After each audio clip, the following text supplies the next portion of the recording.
আমলিক সরকার থাকতে চাঁদাবাজি হয়েছে, এখন কেন চাঁদাবাজি চলে? ৭৩ কোটি টাকা কোনো টাকাই না, এরকম সদরঘাট গলি থেকে বেশি টাকা ওঠে। এখানে 280, গাবতলী 450। রাজনৈতিক ছত্রছায়ায় সড়কে চাঁদাবাজি ব্যবসা নিয়ন্ত্রণে পরিবহন সংগঠনের নেতারা সিন্ডিকেটের হয়ে টাকা তোলে বেতনভুক্ত কর্মচারী। পুলিশের কন্ট্রোল রুমে জানান কিংবা বিআরটি এর কন্ট্রোল রুমে আছে, যে কোনো জায়গায় জানান এবং ওখানে যদি ব্যবস্থা না হয় তাহলে আমাদেরই বলবেন, আমরা তাদের বিরুদ্ধে ব্যবস্থা নেব।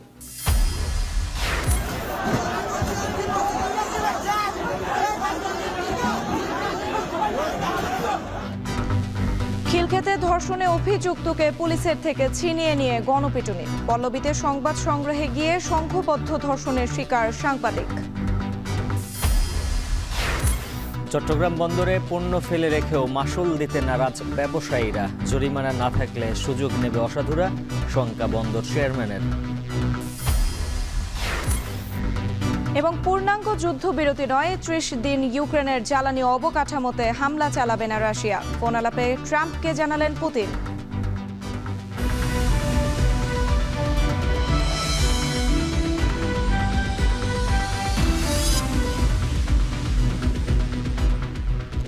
স্বাগত এখন বাজারে। পুরো আয়োজন চলে সঙ্গে আছে আমরা দুজন, আমি সুমাইরা আছি এবং আমি উজ্জ্বল হাফিজ। সুসজ্জিত অফিস কিংবা বাসায় বসেই পরিবহন খাতের চাঁদাবাজি নিয়ন্ত্রণ করছে সিন্ডিকেট, আর রাস্তায় চাঁদার টাকা তুলছে বেতনভুক্ত কর্মচারীরা। রাজনৈতিক ছত্রছায়ায় চাঁদাকে রীতিমতো ব্যবসা প্রতিষ্ঠানে পরিণত করেছে পরিবহন মালিক শ্রমিক সংগঠনের নেতারা। আর লাভের টাকা যায় সবার পকেটে, তাই হয়তো দেখে শুনেও অভিযোগের অপেক্ষায় কর্তৃপক্ষ। সালাহ ইবনে জসিমের ক্যামেরায় আরও জানাচ্ছেন আরিফ হোসেন। চাঁদার টাকার জন্য এই লোকটির অপেক্ষা। এটা হলো আমাদের রোডের ভাইয়া জিপি। জিপি বলতে কি এটা তো চাঁদা? হ্যাঁ, এটাই জিপি, এটাই চাঁদা। দায়িত্ব সাভার পরিবহনের প্রতিটি গাড়ি সদরঘাট প্রদক্ষিণ করলেই নিতে হবে 280 টাকা। ভুল হলে বেতনের টাকায় গুনতে হবে জরিমানা। কে দিয়েছে তাকে? পরিবহন থেকে চাঁদা তোলার দায়িত্ব। টাকা যায় কোথায়? এটা সড়কে, ঢাকা সড়কে। মানে এটা কি গাড়ি চালালে চাঁদা দিতে হয়? সড়কে যে একটা খরচ আছে, সে খরচটা আমাদের দিতে হয়। ভাই আমার না তো, আমি তো কাজ করি, আমি তো জব করতেছি, যেমন আপনি একটা জব করতেছেন। কয় টাকা তুললো? এখানে 280, গাবতলী 450। গাবতলী 450, আর এখানে হলো 280। হ্যাঁ, এটা তো টাকাই না। হ্যাঁ, এগুলো তো টাকাই না, ৭৩ কোটি টাকা কোনো টাকাই না। এরকম সদরঘাট গলি থেকে বেশি টাকা ওঠে। টাকা না দিলে ঘোরে না গাড়ির চাকা। মামলা হামলা তো আছেই, জানালেন পরিবহন চালকরাই। 5 আগস্টের পর বিএনপির রাজনীতির সাথে যুক্তরাই নাকি দখল করে নিয়েছেন সদরঘাট বাস টার্মিনাল। পালিয়েছে আওয়ামী লীগের সাথে যুক্তরা। আমলিক সরকার থাকতে চাঁদাবাজি হয়েছে, এখন কেন চাঁদাবাজি চলে? সংস্কারের কথা বলে যে সংস্কার দেশে চালাইতেছে, এটা আসলে বাস্তবায়নে উল্টাটা। প্রতিদিন 150টি থেকে 170টি সাভার পরিবহনের গাড়ি থেকে 280 টাকা করে তোলেন এই ব্যক্তি। অঙ্কের হিসেবে 42,000 টাকা আয় দিনে। মাসের হিসেবে 12,60,000 টাকা আয় এখান থেকে। বছরের হিসেবে আয় 1,53,00,000 টাকা। আজমেরি ভিক্টর সহ মোট 6টি গাড়ির রুট পারমিট রয়েছে সদরঘাটে। তাহলে 9,19,00,000 টাকা শুধু আয় হয় সদরঘাটের পরিবহন সেক্টর থেকে। টিআইবির হিসেব, দেশের যাত্রী পরিবহন সেক্টর থেকে প্রতি বছর 1,000 কোটি টাকার বেশি চাঁদা ওঠে। 700 টাকা আমাদের জিবি চাঁদা আছে। চাঁদা নেওয়ার পর কি দেয়? আওয়ামী লীগ সরকারের আমলে রাজধানীর পরিবহন সেক্টরে চাঁদার একটি বড় অংশ যেত বাংলাদেশ সড়ক পরিবহন মালিক সমিতির হাতে। এখনো সড়কের টাকা যায় একই জায়গায়, শুধু পরিবর্তন এসেছে মানুষের। ক্ষমতার পালা বদলে সড়ক পরিবহনের দায়িত্বে বিএনপি ঘরানার রাজনীতিবিদরা। যদি সব টাকা এখানেই পাঠায় দেয়, তাহলে কোম্পানিটা চলে কেমনে? তার অফিস, তার স্টাফ, তার প্রশাসনিক খরচ, তার গাড়ি থানায় গেলে থানা থেকে বাই করা। জুলাই বিপ্লবের পর আমরা ইতে আসছি, আমরা সড়ক পরিবহনের দায়িত্ব নিচ্ছি। আমরা এসেই কিন্তু প্রথম পুরা ঢাকা শহরের যত টার্মিনাল ছিল, যত এন্ড ছিল, আমরা সমস্ত জায়গায় আপনার চাঁদাবাজি বন্ধ করে দিয়েছি। সড়ক পরিবহনের সাধারণ সম্পাদকের দায়িত্বে থাকা সাইফুল ইসলাম বলেন, চাঁদার পরিমাণ আগের থেকে কমেছে। চাঁদাবাজরা প্রকৃতপক্ষে কোনো সংগঠন না, কোনো দলের লোক না, কিন্তু সময়ে সুবিধায় তারা এই জিনিসটা ব্যবহার করে, কেউ সংগঠন, কেউ দলীয় পরিচয়। আমরা পরিষ্কারভাবে বলছি, এই চাঁদাবাজের বিরুদ্ধে আমরা আছি। চাঁদাবাজির অভিযোগ পেলে দলমত নির্বিশেষে ব্যবস্থা নেয়ার কথা জানালেন খালেদা জিয়ার উপদেষ্টা ও শ্রমিক নেতা শিমুল বিশ্বাস। পথে কোনো ধরনের চাঁদাবাজি কেউ করতে পারবে না, এটা সংশ্লিষ্ট সকলকে বেসরকারি মালিক শ্রমিক সংগঠনের পক্ষ থেকে কঠোর নির্দেশনা দেওয়া আছে। সকলের যোগসাজশী চাঁদাবাজিটা হচ্ছে। আমি সেই সকলের যোগসাজশের মধ্যেই বলতেছি, আপনি যদি স্পেসিফিক কোনো জিনিস আমাকে নোটিশে নিয়ে আসেন, সব যোগসাজশ ভেঙে দেওয়া হবে। সড়কের চাঁদার একটি অংশ যায় আইনশৃঙ্খলা বাহিনীর কাছে, এমন অভিযোগ থেকে 5 আগস্টের পরও বের হতে পারেনি পুলিশ। যেখানে আমরা চাঁদাবাজ পাচ্ছি সেখানে তাদেরকে গ্রেফতার করে আইনের আওতায় নিয়ে আসছি। আর যদি কোনো সুনির্দিষ্ট অভিযোগ পাওয়া যায় সেটা তো আমরা আরও কঠিনভাবে ব্যবস্থা গ্রহণ করব। চাঁদাবাজির অভিযোগ পেলে ব্যবস্থা নেওয়ার কথা জানান যোগাযোগ উপদেষ্টা। এখানে চাঁদাবাজি হচ্ছে আপনারা জানান, তথ্যটা জানান, পুলিশের কন্ট্রোল রুমে জানান, কিংবা বিআরটি এর কন্ট্রোল রুমে আছে, যে কোনো জায়গায় জানান, এবং ওখানে যদি ব্যবস্থা না হয় তাহলে আমাদেরই বলবেন, আমরা তাদের বিরুদ্ধে ব্যবস্থা নেব। সম্মিলিত উদ্যোগ না থাকলে পরিবহন সেক্টর থেকে চাঁদাবাজি বন্ধ করা সম্ভব নয় বলে মন্তব্য পরিবহন সংশ্লিষ্টদের। আরিফ হোসেন, এখন, ঢাকা। গেল 24 ঘন্টায় ঢাকা জেলায় 3টি ধর্ষণের ঘটনায় আবারও চাঞ্চল্য তৈরি হয়েছে। এর মধ্যে রাজধানীর খিলক্ষেতে শিশু ধর্ষণে অভিযুক্ত এক কিশোরকে পুলিশের কাছ থেকে ছিনিয়ে নিয়ে গণপিটুনি দিয়েছে বিক্ষুব্ধ জনতা। এই ঘটনায় পুলিশের 7 জন আহত হয়েছেন। আর মিরপুরে সংবাদ সংগ্রহে গিয়ে সংঘবদ্ধ ধর্ষণের শিকার হয়েছেন এক সাংবাদিক। এছাড়া ঢাকার নবাবগঞ্জে এক শিশুকে ধর্ষণের অভিযোগ উঠেছে প্রতিবেশীর বিরুদ্ধে। তহিদুল তারিকের প্রতিবেদন। ঘটনাটি রাজধানীর খিলক্ষেতের মধ্যপাড়ায় 5 বছরের এক শিশুকে ধর্ষণে অভিযুক্ত এক কিশোরকে পুলিশের কাছ থেকে ছিনিয়ে নিয়ে গণপিটুনি দেয় বিক্ষুব্ধ জনতা। পরে আশঙ্কাজনক অবস্থায় তাকে ভর্তি করা হয় ঢাকা মেডিকেল কলেজ হাসপাতালে। আহত হয় আরও 7 পুলিশ সদস্য। গেল 24 ঘন্টায় ঢাকা জেলায় ঘটেছে 3টি ধর্ষণের ঘটনা, যার মধ্যে 2জনই শিশু, বাদ যায়নি সাংবাদিকও। রাজধানীর মিরপুরে দলবদ্ধ ধর্ষণের শিকার হয়েছেন এক নারী সাংবাদিক। একটি সংঘবদ্ধ অপরাধী চক্র নিয়ে সংবাদ সংগ্রহের সময় সোমবার রাত 11টার দিকে মাটিকাটা এলাকার সিঙ্গার শোরুমের গলিতে যাওয়া মাত্র তাকে চারদিক থেকে ঘিরে ফেলে এর সদস্যরা। এক পর্যায়ে পল্লবী থানার বালুরঘাট এলাকায় একটি নির্মাণাধীন ভবনে তাকে সংঘবদ্ধ ধর্ষণ করা হয়। এ ঘটনায় 2জনকে আটক করেছে পল্লবী থানা পুলিশ। বর্তমানে ঢাকা মেডিকেলে চিকিৎসাধীন অবস্থায় আছেন সেই নারী সাংবাদিক। এদিকে ঢাকা জেলার নবাবগঞ্জ উপজেলায় 6 বছরের এক শিশুকে ধর্ষণের অভিযোগ উঠেছে তার প্রতিবেশীর বিরুদ্ধে।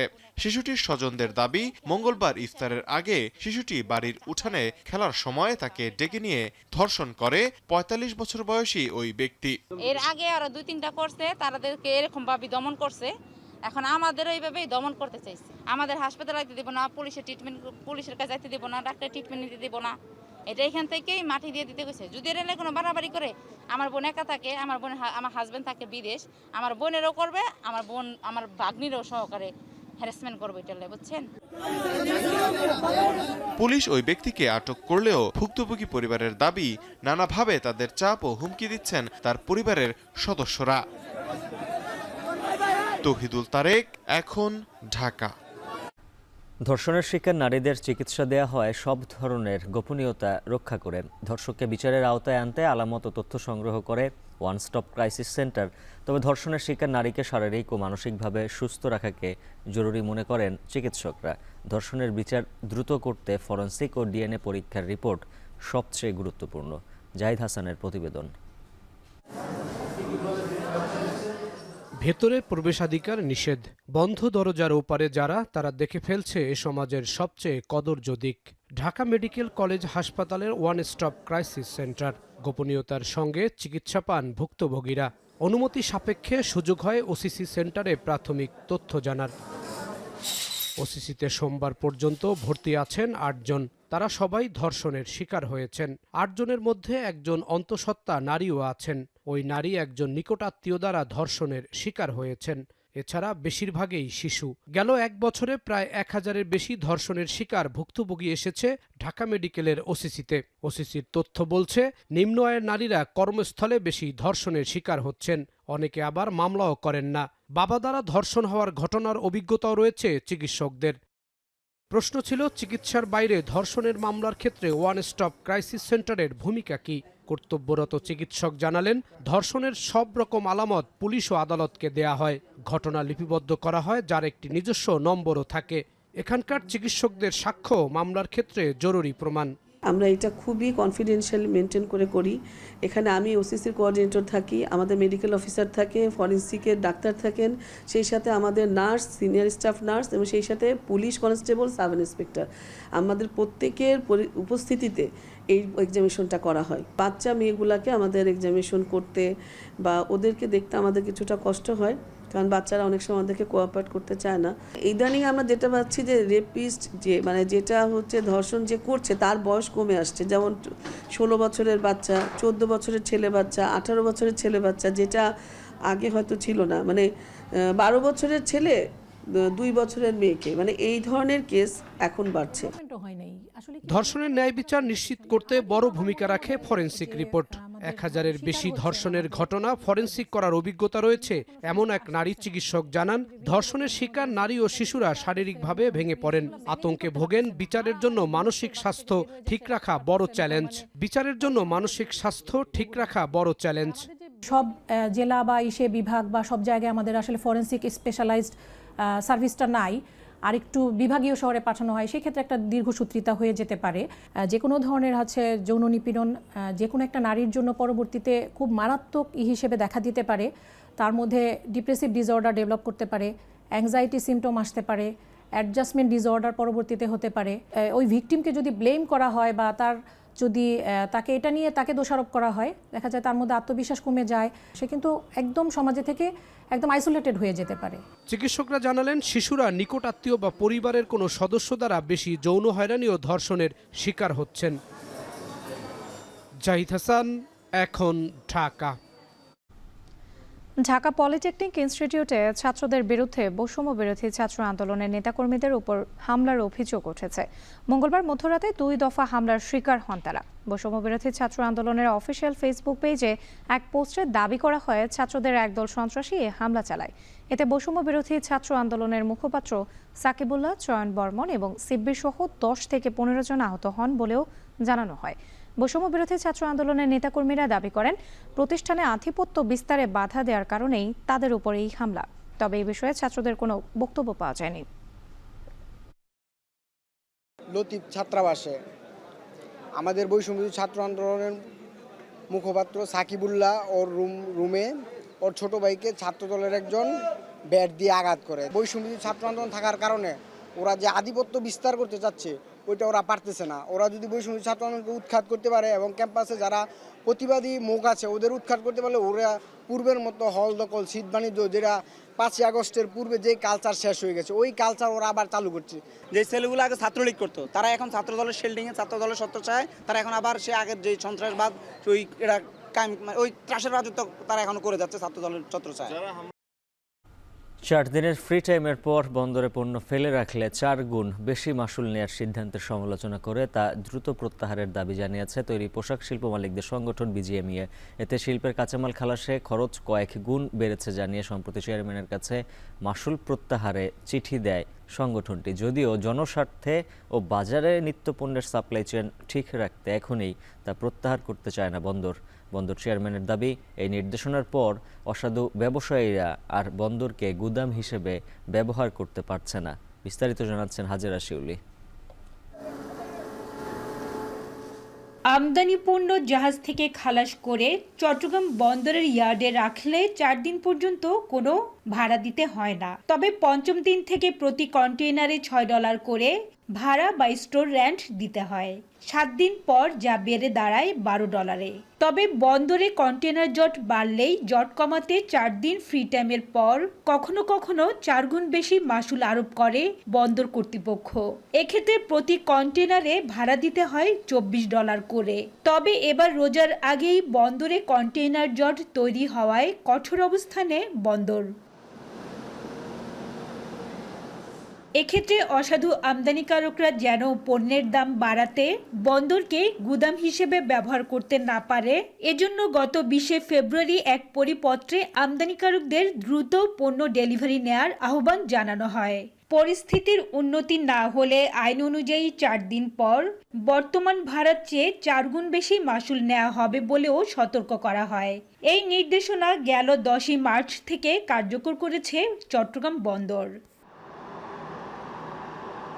যদিও এই নির্দেশনাকে অযৌক্তিক বলে দাবি করছেন ব্যবসায়ীরা, বলছেন এর দায় শুধু আমদানিকারকের নয়, যথাসময়ে ব্যাংক ডকুমেন্ট না পাওয়া, কাস্টমসের প্রক্রিয়াগত জটিলতা সহ নানা কারণে পণ্য খালাসে দেরি হয়। এক্ষেত্রে বর্তমান প্রতিকূল পরিস্থিতিতে 4 গুণ মাসুল আরোপের ফলে ব্যবসায় নেতিবাচক প্রভাব পড়ার আশঙ্কায় তারা। ইম্পোর্টার যে মাল ইম্পোর্ট করে সেই মালটা সে কিন্তু সঠিক সময় ডেলিভারি নেওয়ার জন্য তার প্রয়োজনীয় কাস্টমের বিভিন্ন জটিলতাগুলো শেষ করে আসতে হয়। অনেক সময় অনেক পেপার প্রয়োজন হয়, শিপিং লাইন্স, এটা অনেক কিছু ইনঅর্ডার করে ডেলিভারি পয়েন্টে আসতে হয়। এইসব কারণে ডিলে হয়। আর যদি ডিলে হয়, নির্দিষ্ট সময়ের বাইরে ডিলে হলে অটোমেটিক্যালি একটা ওয়ারফেন বলে একটা শব্দ আছে যে পেমেন্ট করতে হয়। তো পেমেন্ট আমরা করছি। যদিও চট্টগ্রাম বন্দরের চেয়ারম্যান বলছেন, জনস্বার্থে বাজারে পণ্যের নিরবিচ্ছিন্ন সরবরাহ এবং দাম স্থিতিশীল রাখতে এই অতিরিক্ত মাসুল আরোপের উদ্যোগ নেওয়া হয়েছে। এক্ষেত্রে ফ্রি টাইমের মধ্যেই আমদানিকারকদের পণ্য ডেলিভারি নেয়ার আহ্বান জানিয়ে বন্দর ও কাস্টমস থেকে সব ধরনের সহযোগিতার কথা জানালেন তিনি। অনেক কার্গো আছে যেগুলো নিত্য প্রয়োজনীয় দ্রব্য, ডে টু ডে বাজারে এটা প্রয়োজন আছে এবং এটা সাপ্লাই চেইনটা সমুন্নত রাখা অত্যন্ত জরুরি। 5ম দিন থেকে হলো আপনার এই স্টোর রেন্টটা আরোপ হয়। তো আমি যখন কাস্টমসের সাথে কথা বলেছি, ওনারা বলেছে এটা 3 দিনের মধ্যে এটা সমাধান হয়ে যায়। কাজে যদি কেউ 4 দিনের মধ্যে নিয়ে যায় তার তো কোনো টাকাই পে করা লাগবে না। যে নিয়ে যাবে তার জন্য সুবিধা, বাজারেও মানুষের এটা ভোক্তার জন্য এটা একটা সুবিধা এবং আমাদের জন্য একটা সুবিধা। বর্তমানে 54,000 টিউএস ধারণ ক্ষমতার বিপরীতে চট্টগ্রাম বন্দরে কন্টেইনার আছে প্রায় 29,000 টিউএস। 20 ফেব্রুয়ারি পরিপত্র জারির আগে কন্টেইনার ছিল প্রায় 40,000 টিউএস। হাজারা শিউলি, এখন চট্টগ্রাম। ইলিশের উৎপাদন বাড়াতে চাঁদপুরের মেঘনায় চলছে ইলিশ সহ সব ধরনের মাছ শিকারে নিষেধাজ্ঞা, যার প্রভাব পড়েছে বাজারে। প্রকারভেদে বেড়েছে বেশিরভাগ মাছের দাম। এ নিয়ে আরও জানাতে চাঁদপুর ওয়্যারলেস বাজার থেকে যুক্ত হয়েছেন তালহা জুবায়ের। তালহা, মাছের দাম কেজিতে কত টাকা বেড়েছে এবং একই সঙ্গে জানতে চাই চাষের মাছের সরবরাহ কেমন দেখছেন? রাত্রি চাষের মাছের সরবরাহ কিন্তু বাজারে কিছুটা কমই দেখা যাচ্ছে।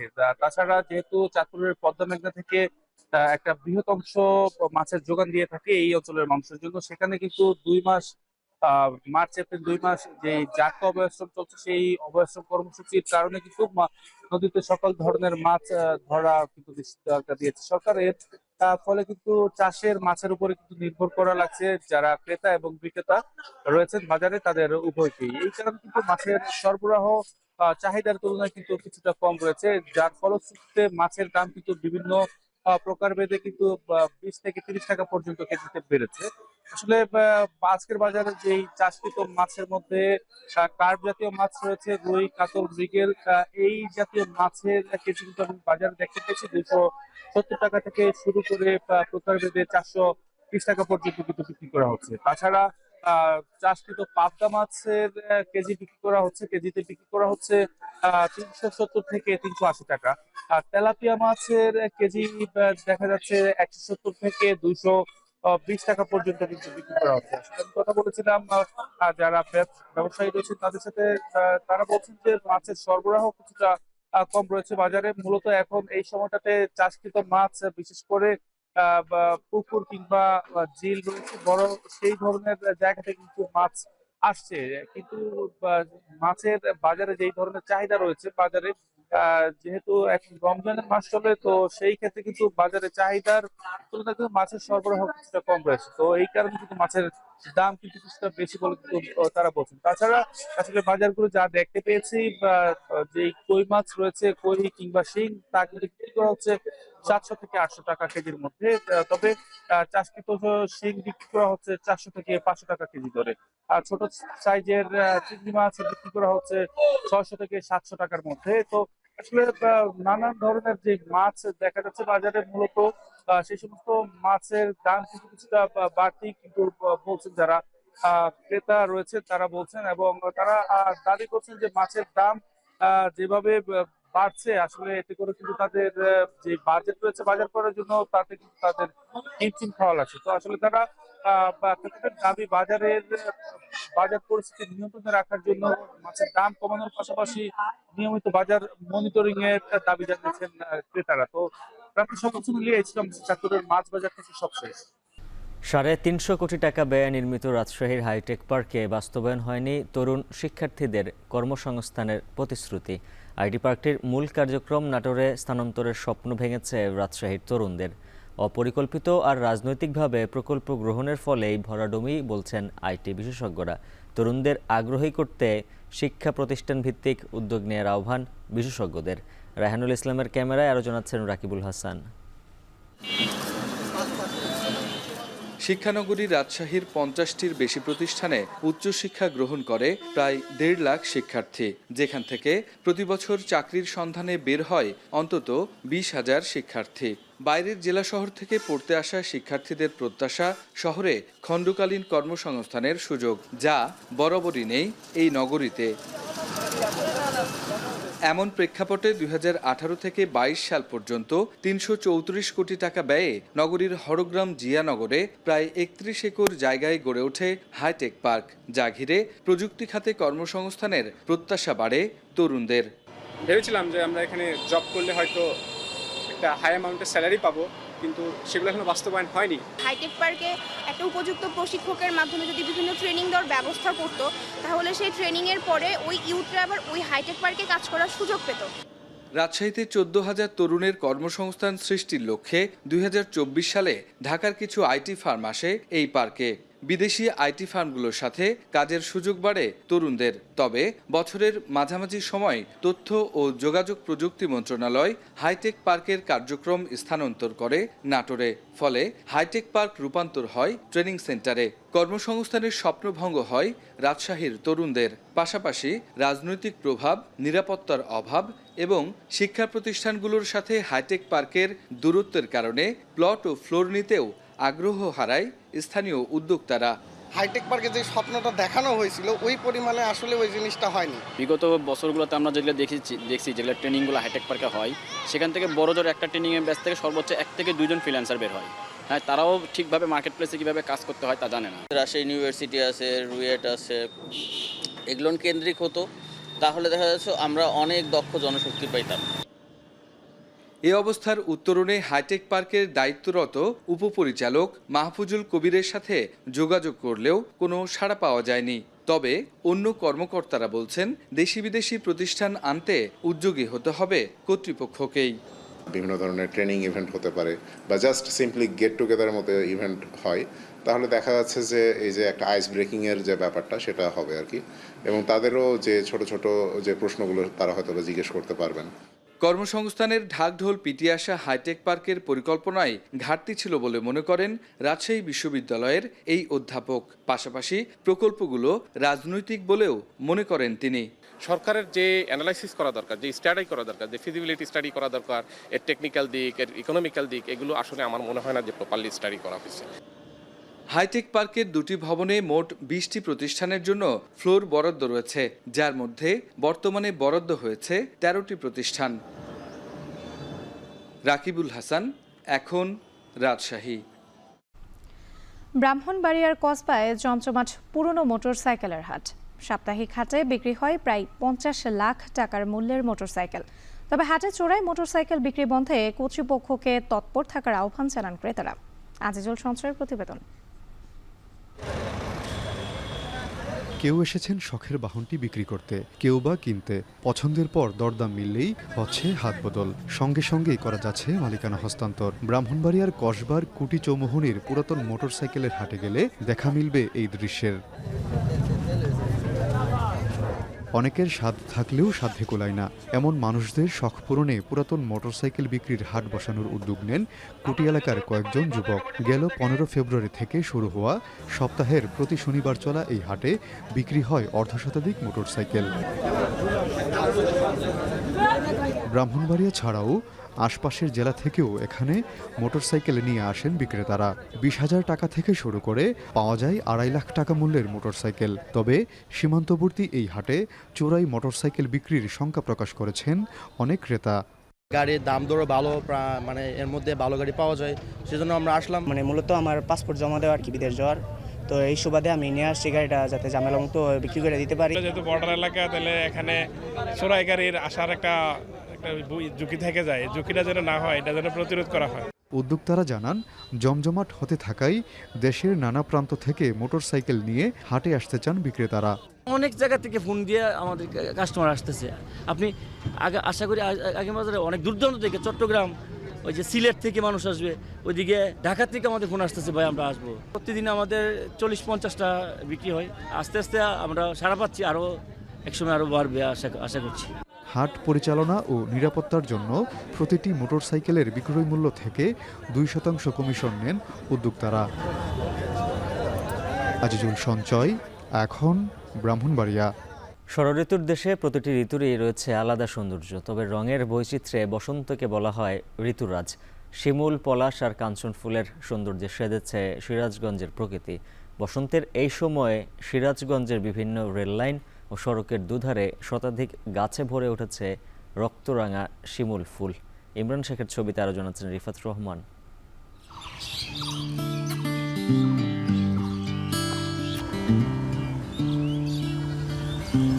ফাগুনের হাওয়ায় দুলছে রক্তরাঙ্গা শিমুল, বাসন্তী পলাশ আর স্নিগ্ধ কাঞ্চন ফুল।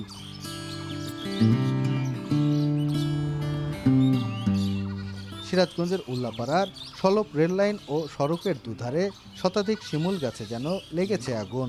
একইভাবে যমুনা সেতুর পশ্চিম পারে ফুটেছে বাসন্তী পলাশ আর মোহনীয় কাঞ্চন ফুল।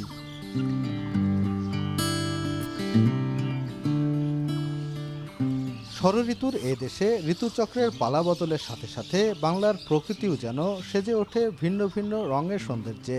ঋতুরাজ বসন্তের আগমনের কথা মাথায় এলে চোখে ভেসে ওঠে শিমুল, পলাশ আর কাঞ্চন সহ নানা ফুলের সমারোহ। বসন্তে প্রকৃতি যেন ঢেলে দিয়েছে তার সবটুকু মাধুর্য।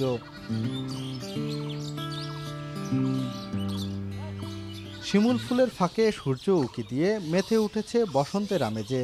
প্রতিদিন দূর দূরান্ত থেকে প্রকৃতিপ্রেমীরা ছুটে আসছেন এই রঙের উৎসবে। কেউ ছবি তুলছেন, কেউ ভিডিও করছেন, কেউ বা রঙিন ফুলের ছোঁয়ায় হারিয়ে যাচ্ছেন প্রকৃতির মায়ায়। আমি মেইনলি এসেছি ফটোশ্যুট করার জন্য। এই সুন্দর পরিবেশ, এত চারিপাশে লাল ফুল, একদম লালে লাল হয়ে থাকে। এখানে ঘুরতে এসেছি প্রকৃতি দেখার জন্য, যেমন অনেকগুলো শিমুল গাছ আছে, এই জন্য ঘুরতে এসেছে। এখানে অনেক বিভিন্ন জেলা থেকে আসে, যেমন নাটোর, তারপর হলো বগুড়া, সবাই ঘুরতে আসে জায়গায়। শহরে অনেকে ঘরবন্দি হয়ে থাকে, আর আমরা এখানে আসলে আমাদের মানসিক দিক দিয়ে মানে অনেক সুন্দর অনেক কিছু উপভোগ করতে পারি। এদিকে যমুনা সেতুর পশ্চিম পাড় ছেয়ে আছে থোকা থোকা পলাশ ফুলে। পাতাশূন্য গাছে থোকা থোকা ফুলের বাহার যেন বসন্তের অনন্য বার্তা বহন করছে। ঘটিনা ব্রিজ স্থানটি খুবই সুন্দর করেছে এবং পাশেই রয়েছে সলপ, যেটার ঘোল সারা বাংলাদেশে বিখ্যাত, এবং এই পাশেই উল্লাপাড়া স্টেশন, যে কেউ চাইলে এই লোকেশনে আসতে পারবে। আরেক বছর এসে এখান থেকে ঘুরে গেছি, অনেক ভালো লেগেছে আমাদের, তাই এইবারও আসলাম। ফেসবুকে দেখলাম অনেক মানুষ পোস্ট করছে, তার জন্য ভালো লাগে জায়গাটা, তার জন্য আসা হয়েছে। শুধু সৌন্দর্য নয়, ভেষজ গুণসম্পন্ন এসব উদ্ভিদ পরিবেশের জন্য গুরুত্বপূর্ণ। তবে নগরায়ন ও পরিবেশ দূষণের কারণে হারিয়ে যাচ্ছে অনেক বৃক্ষ। তাই প্রকৃতির প্রতি যত্নশীল হওয়ার আহ্বান পরিবেশ প্রেমীদের। বসন্তের যে একটা নিদর্শন সৌন্দর্য, এটা এই শিমুল গাছ থেকে আসে এবং সেটা অগ্নিকন্যা এটা একটা সৌন্দর্য বর্ধন করে। সেই সাথে আমাদের নিত্য প্রয়োজনীয় ব্যবহার উপযোগী সেগুলো আমরা পেয়ে থাকি এবং কাঠও পেয়ে থাকি। তাই আসুন আমরা এই শিমুল গাছ বেশি বেশি রোপণ করি, দেশের ভারসাম্য রক্ষা করি, পরিবেশের ভারসাম্য রক্ষা করি এবং আমাদের সৌন্দর্যতাকে বৃদ্ধি করি। বসন্তে যে ফুলগুলো ফোটে, এই ফুলগুলো বা এই গাছগুলো যে শুধু আমাদেরকে সৌন্দর্যই দেয় বা বিলাসিতার কিছু দেয় তা কিন্তু নয়। প্রত্যেকটা গাছের বিভিন্ন কিন্তু ভেষজ গুণ রয়েছে। তো এগুলো যদি আসলে একটু তুলে ধরা যায়, একটু পরিকল্পিতভাবে বৃক্ষরোপণটা করা যায়, তাহলে এটা আবার ধরে রাখা সম্ভব। শিমুল, পলাশ আর কাঞ্চনের সাথে মিতালি করে বসন্তের সৌন্দর্য যেন ছড়িয়ে পড়েছে গ্রামের পথে প্রান্তরে। তবে দ্রুত নগরায়ন ও পরিবেশ দূষণের ফলে প্রকৃতি থেকে ধীরে ধীরে হারিয়ে যাচ্ছে বসন্তের সেই রূপ ও সৌন্দর্য। প্রকৃতিপ্রেমীরা বলছেন, বসন্তকে স্বরূপে ফিরিয়ে আনতে প্রয়োজন দূষণমুক্ত পরিবেশ ও বৃক্ষরোপণ। রিফাত রহমান, এখন সিরাজগঞ্জ।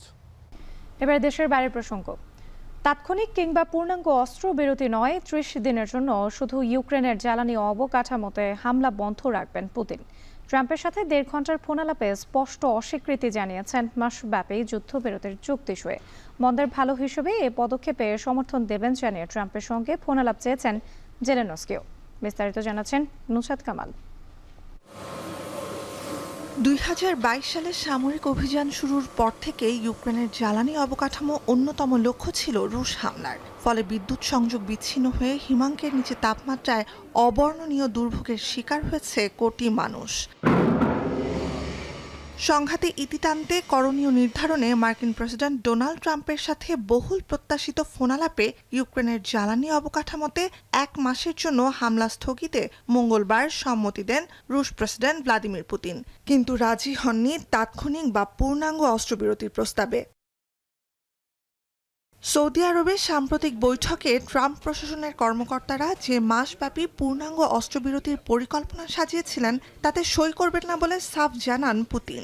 বলেন, ইউক্রেনের সামরিক সহায়তা এবং গোয়েন্দা তথ্য আদান প্রদান বন্ধ করলে তবেই কেবল পূর্ণাঙ্গ অস্ত্রবিরতিতে সম্মতি দেবে রাশিয়া। ইউক্রেনের ইউরোপীয় মিত্ররা আগেই নাকচ করেছে এ প্রস্তাব। আপাতত প্রথম পদক্ষেপ হিসেবে জ্বালানি অবকাঠামোতে হামলা বন্ধের সিদ্ধান্তকেই স্বাগত জানিয়েছেন পশ্চিমা নেতারা। Die nun angekündigte Waffenrufe für Angriffe auf die Energieinfrastruktur kann ein erster wichtiger Schritt auf dem Weg sein. Das Gleiche gilt für die Aufnahme technischer Verhandlungen für eine Waffenruhe auf See. Les dernières discussions vont dans le bon sens et nous voulons en effet un règlement solide et durable pour l'Ukraine et pour la sécurité en Europe. Et à ce titre, grâce au travail নিজের মালিকানাধীন সামাজিক মাধ্যম truth সোশ্যালে post করে Trump জানান, পুতিনের সাথে তার ফোনালাপ অত্যন্ত ভালো ও গঠনমূলক ছিল। শান্তি চুক্তির বিভিন্ন দিক নিয়ে দুই নেতার আলোচনার কথাও জানান তিনি। পূর্ণাঙ্গ অস্ত্রবিরতির আশা না মিললেও মন্দের ভালো হিসেবে জ্বালানি অবকাঠামোতে হামলা বন্ধের সিদ্ধান্তে সমর্থন দেবেন বলে জানিয়েছেন ইউক্রেনের প্রেসিডেন্টও। আলোচনার স্বচ্ছতা নিশ্চিতে ট্রাম্পের সঙ্গে ফোনালাপে আগ্রহ জানান তিনি। Можуть робити такі кроки, і тому він піднімає саме те, що розуміє, що може спрацювати. Тобто це вже було, чому би знову це не зробити? Це знов послаблення української армії. ট্রাম্পের সাথে কথা শেষে এরই মধ্যে ইউক্রেনের সকল জ্বালানি অবকাঠামোতে হামলা থেকে বিরত থাকতে পুতিন নির্দেশ দিয়েছেন বলে জানিয়েছে ক্রেমলিন। ট্রাম্প পুতিন ফোনালাপের পর পূর্ণাঙ্গ ও স্থায়ী শান্তি পরিকল্পনার অংশ হিসেবে তাৎক্ষণিক আলোচনা শুরু করবে বলে জানিয়েছে হোয়াইট হাউস। মধ্যপ্রাচ্যে অনুষ্ঠেয় সে আলোচনায় অগ্রাধিকার পাবে কৃষ্ণ সাগরে অস্ত্রবিরতি কার্যকরের বিষয়টি। তবে সে আলোচনায় ইউক্রেন থাকবে কি না তা এখনও স্পষ্ট নয়। নুসরাত কামাল, এখন বিশ্ব।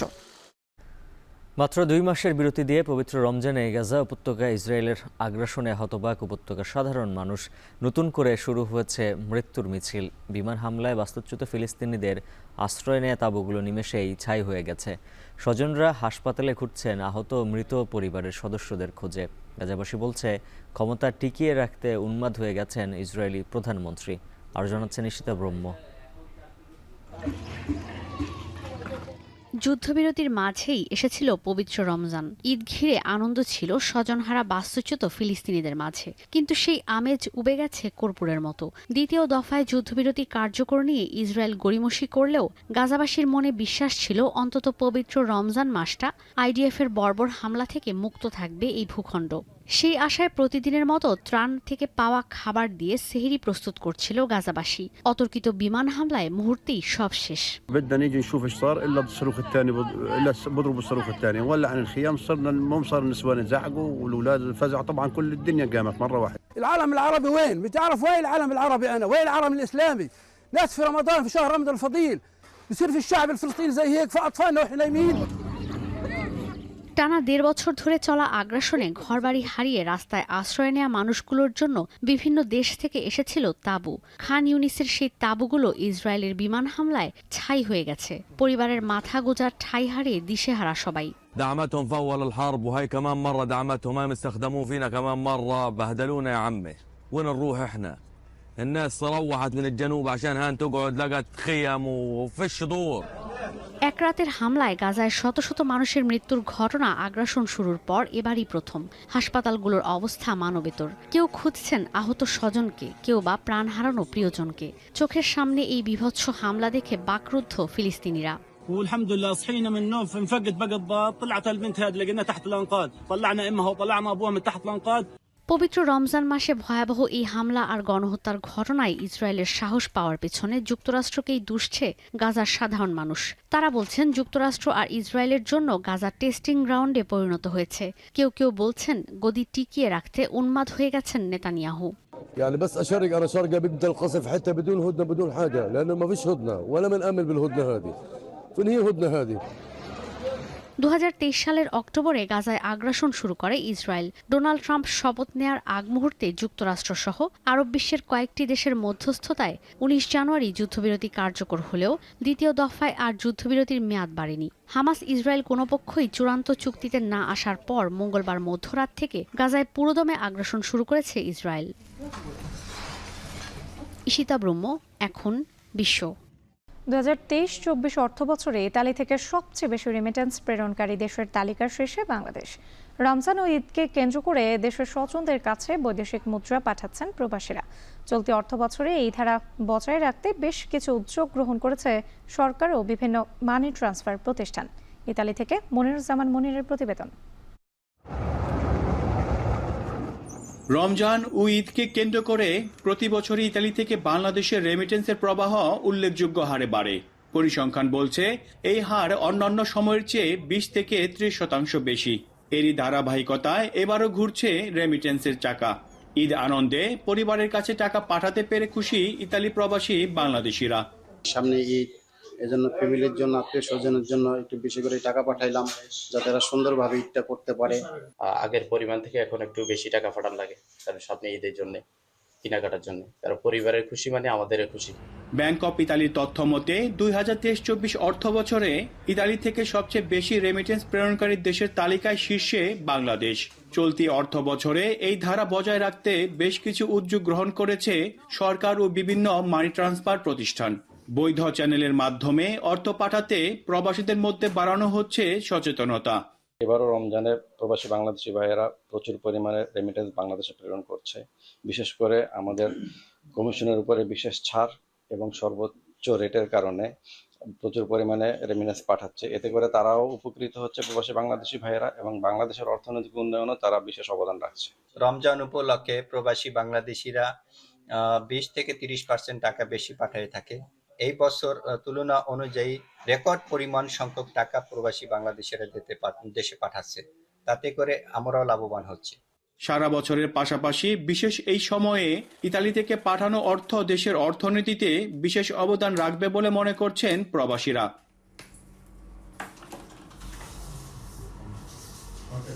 এবারের রমজানে ইতালি প্রবাসী বাংলাদেশিরা রেকর্ড সংখ্যক অর্থ প্রেরণ করায় একদিকে যেমন দেশের আত্মীয়দের ঈদ কাটবে আনন্দে, ঠিক তেমনি শক্তি যোগাবে দেশের অর্থনীতিতে। আর এই ধারা অব্যাহত থাকলে বেশ লাভবান হওয়ার কথা জানান মানি ট্রান্সফার প্রতিষ্ঠানগুলো। মনিরুজ্জামান মনির, এখন ইতালি। এবার খেলার খবর। সিলেট থেকে ঢাকায় এসে দলের সঙ্গে যোগ দিয়েছেন হামজা চৌধুরী। সিলেটের মতো ঢাকায়ও বাফুফের অব্যবস্থাপনার সাক্ষী হয়েছেন। তারপরেও বিমানবন্দরে হাসি মুখে জানালেন ক্লান্ত নন তিনি। এসকে শাওনের প্রতিবেদন। হামজা চৌধুরীর আগমন ইস্যুতে বিমানবন্দরে গণমাধ্যম কর্মীদের ভিড়। তবে সিলেটের উল্টো চিত্র ঢাকায়, কারণ সমর্থকদের তেমন আনাগোনা নেই।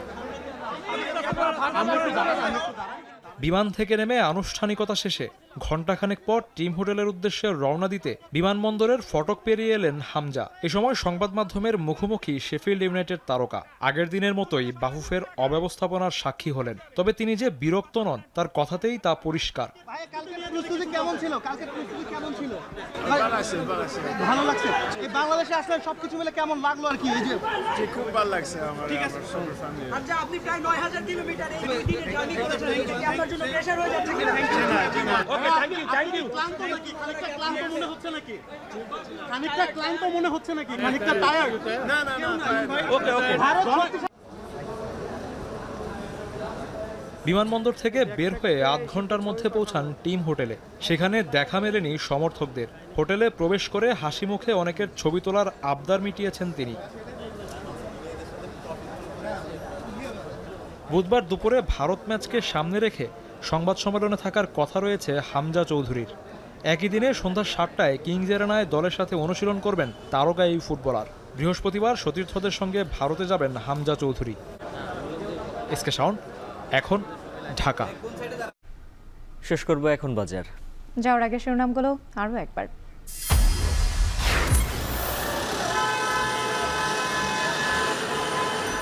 সরকার থাকতে চাঁদাবাজি হয়েছে, এখন কেন চাঁদাবাজি চলে? 73 কোটি টাকা কোনো টাকাই না। এরকম সদরঘাটা গলি থেকে বেশি টাকা ওঠে।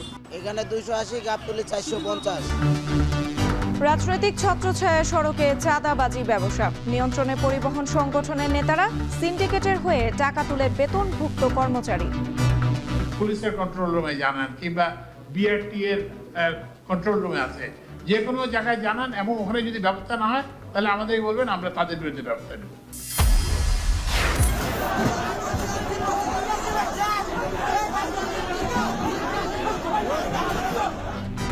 খিলক্ষেতে ধর্ষণে অভিযুক্তকে পুলিশের থেকে ছিনিয়ে নিয়ে গণপিটুনি। নিম্ন আয়ের নারীরা কর্মস্থলে বেশি ধর্ষণের শিকার, ঢাকা মেডিকেলের ওসিসির তথ্য। চট্টগ্রাম বন্দরে পণ্য ফেলে রেখেও মাশুল দিতে নারাজ ব্যবসায়ীরা। জরিমানা না থাকলে সুযোগ নেবে অসাধুরা, শঙ্কা বন্দর চেয়ারম্যানের। ট্রাম্প পুতিন ফোনালাপে ইউক্রেনের জ্বালানি অবকাঠামোতে 30 দিন হামলা না চালাতে সম্মত রাশিয়া। শান্তি প্রতিষ্ঠা ও যুদ্ধবিরতিতে ঐক্যমত্য। এই ছিল এখন বাজারের আয়োজনে। এখন টেলিভিশন ওয়েবসাইটে দেখতে ভিজিট করুন www.ekon.tv। ফেসবুকে দেখুন facebook.com/tv.ekon আর ইউটিউবে দেখুন youtube.com/c/ekon।